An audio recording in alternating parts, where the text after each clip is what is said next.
Assalamualaikum warahmatullahi wabarakatuh. Perkenalkan, nama saya Andika Pristianto, Prodi Agribisnis semester 2, Fakultas Pertanian, ingin menjelaskan tentang iklim.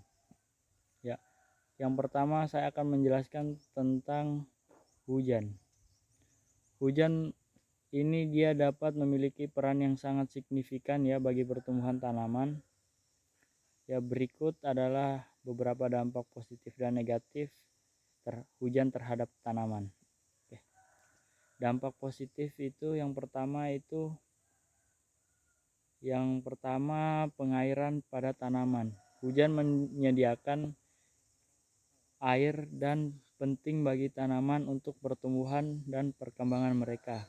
Yang kedua itu pembersihan tanaman. Hujan dapat membersihkan debu dan kotoran dari daun tanaman, memungkinkan proses fotosintesis itu dapat berjalan dengan lancar.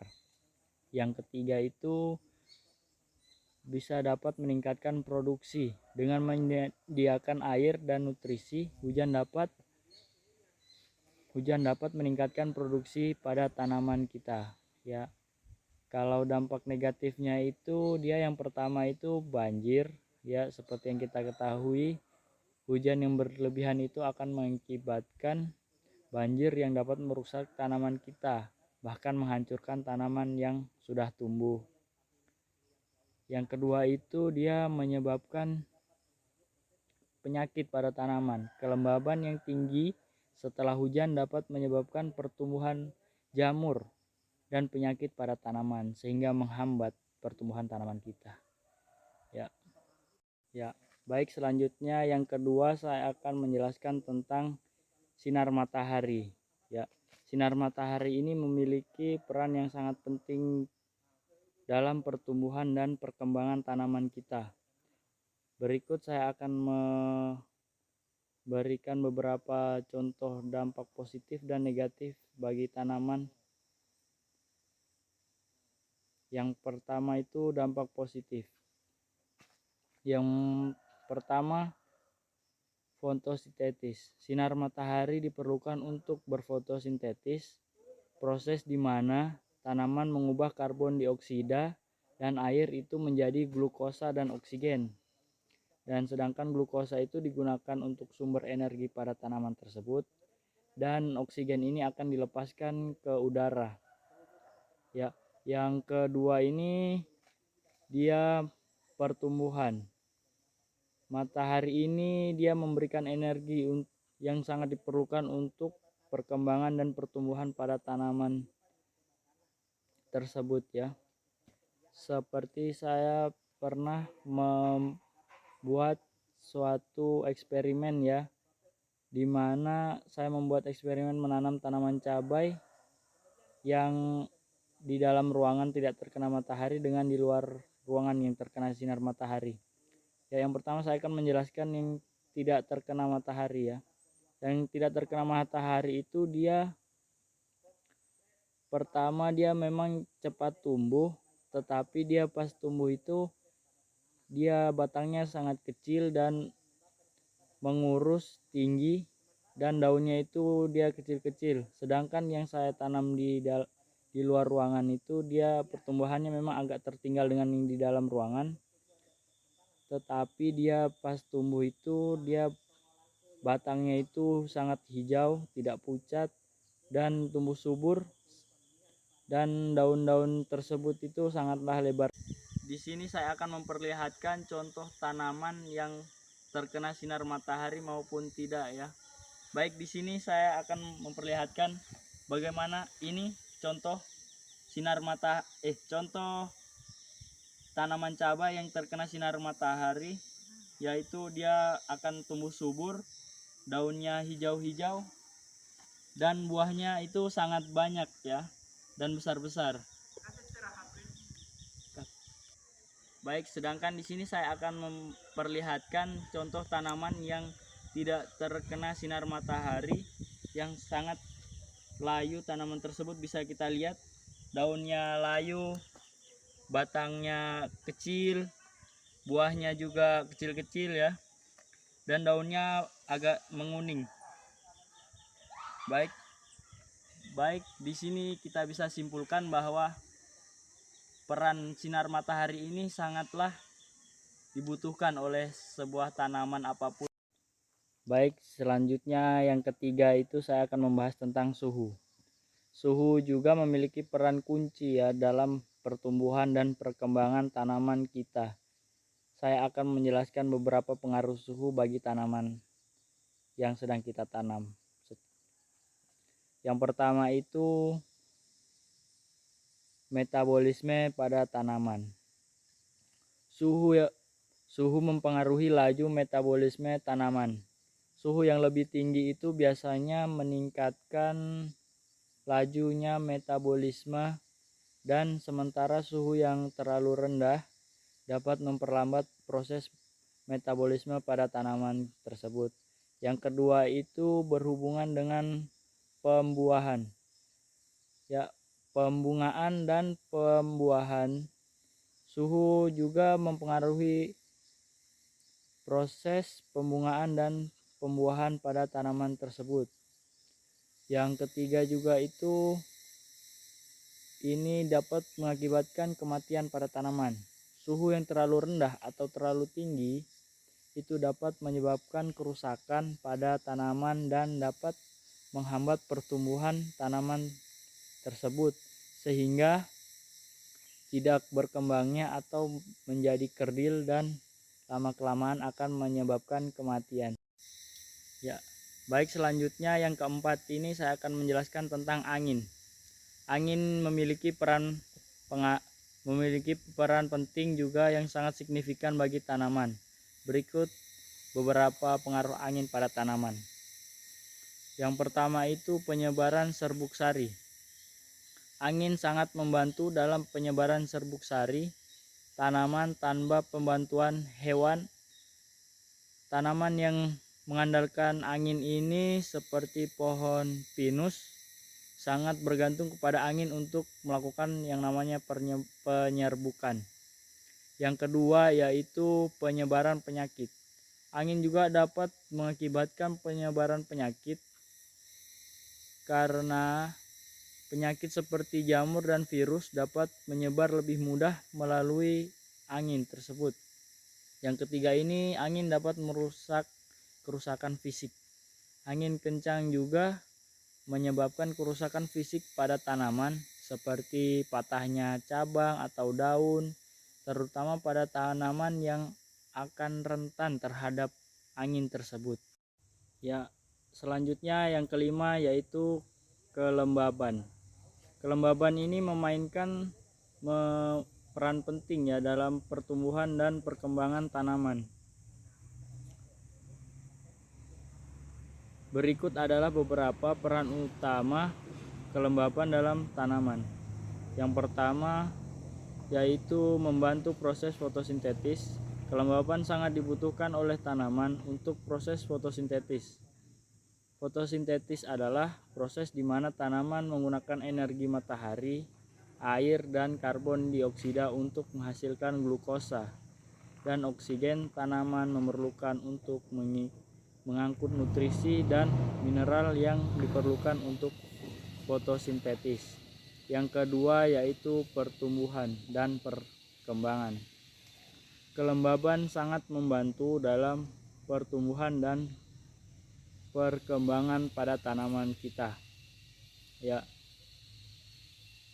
tanaman memerlukan air untuk memperluas sel-selnya, mempertahankan kekuatan sel-selnya, dan menjaga struktur tumbuh agar tetap tegak. Yang ketiga, transportasi nutrisi. Air adalah media utama untuk mentransportasi nutrisi tersebut dan mineral dari tanah ke seluruh bagian tanaman tersebut. Tanaman akan menyerap melalui akar dan lain-lain. Yang keempat itu dia pengatur suhu. Kelembaban juga membantu dalam pengaturan suhu tanaman.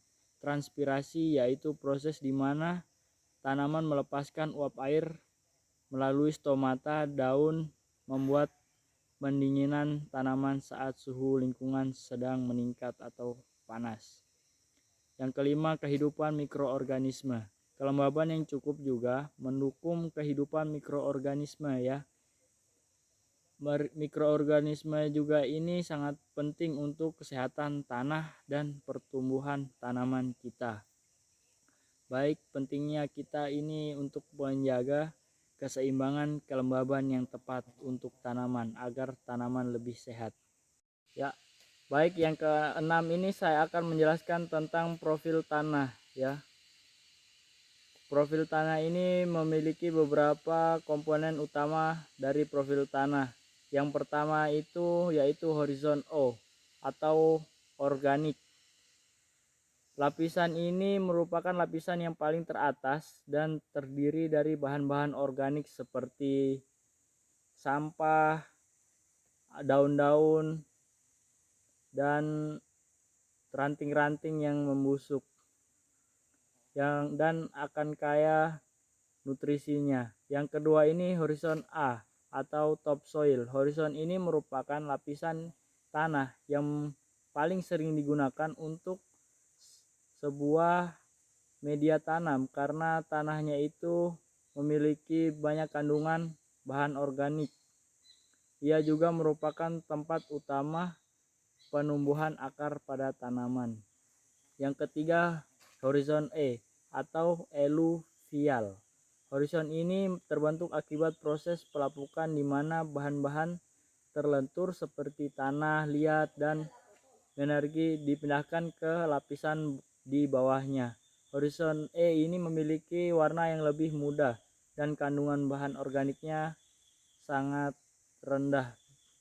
Yang keempat ini horizon B atau subsoil. Horizon ini terletak di bawah horizon A dan mengandung lebih sedikit bahan organik namun kaya akan mineral dan bahan-bahan kapur. Horizon B juga berperan dalam penyimpanan air dan nutrisi. Yang kelima, horizon C. Yang ini perannya sebagai horizon yang merupakan lapisan tanah yang belum mengalami proses yang namanya pelapukan dan sering merupakan yaitu bebatuan besar yang terdekomposisi. Jadi kita menganalisis profil tanah ini sangat membantu dalam di bidang pertanian ya, dan pentingnya kita mengetahui jenis-jenis tanaman yang cocok untuk ditanam di suatu area jika kita memahami profil tanah ini. Ya, baik yang selanjutnya ini yang ketujuh yaitu tekstur. Tekstur tanah dapat dikatakan sebagai partikel pasir atau debu dan liat yang ada di dalam tanah. Berikut ada 3 jenis tekstur tanah yang utama. Yang pertama itu yaitu tanah berpasir. Tanah ini dia berpasir memiliki kandungan partikel pasir yang tinggi. Tanah ini cenderung kasar, tidak tahan air, dan mudah mengering. Tanah berpasir memiliki drainase yang baik namun kurang mampu menyimpan air dan nutrisi untuk tanaman kita ya. Yang kedua ini tanah liat. Tanah liat ini memiliki kandungan partikel liat yang tinggi. Tanah ini cenderung halus, lengket ketika basah dan sulit untuk dikerjakan.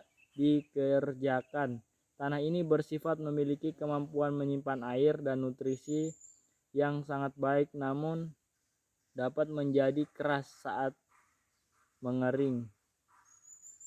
Yang ketiga ini tanah berdebu. Tanah berdebu ini atau loam merupakan kombinasi dari partikel pasir, debu, dan liat dalam proporsi yang seimbang. Tanah berdebu adalah tekstur tanah yang ideal karena memiliki drainase yang baik, kemampuan menyimpan air dan nutrisi, serta mudah untuk dikerjakan sehingga sangat cocok untuk tanaman kita. Baik, selanjutnya di sini saya akan menjelaskan yang kedelapan yaitu tentang struktur tanah. Ya, struktur tanah ini menunjukkan pada susunan atau partikel. Suatu partikel struktur tanah, ia bersifat fisik tanah yang menunjukkan kondisi partikel-partikel tanah tersebut. Ya, di sini saya akan membagikan beberapa struktur tanah yang umum, yaitu yang pertama itu struktur butir. Struktur tanah dengan struktur yang butir ini memiliki partikel-partikel tanah yang terpisah dan tidak terkait satu sama lain. Tanah ini cenderung rapuh dan sulit untuk menahan air dan nutrisi, sehingga sifat ini tidak baik untuk media tanam kita. Yang kedua itu struktur gumpalan. Struktur gumpalan ini dia terbentuk ketika partikel-partikel ini telah menggumpal. Tanah-tanah ini menggumpal dan membentuk suatu agregat-agregat yang lebih besar dan bermacam-macam bentuk ya. Struktur ini dia memungkinkan sirkulasi udara dan air itu cenderung lebih baik serta memfasilitasi pertumbuhan akar pada tanaman. Ya. Yang ketiga di sini struktur prisma. Struktur prisma ini terbentuk ketika partikel-partikel tanah dia menggumpal membentuk geragat berbentuk prisma atau kolom. Struktur ini dia umumnya dapat mempengaruhi drainase dan retensi air pada tanah. Yang keempat itu dia ada struktur granular. Struktur granular ini terbentuk ketika partikel-partikel tanah itu dia membentuk agregat-agregat bulat atau bulat lonjong. Struktur ini dia memungkinkan pergerakan air dan udara dengan baik serta mendukung pertumbuhan akar pada tanaman itu. Demikian beberapa materi video yang saya bisa dapat sampaikan. Sebelumnya saya mohon maaf yang sebesar-besarnya apabila ada kesalahan dalam penyampaian materi. Saya ini hanya manusia biasa, tidak luput dari kesalahan. Saya masih dalam proses belajar. Wabillahi taufik wal hidayah. Wassalamualaikum warahmatullahi wabarakatuh.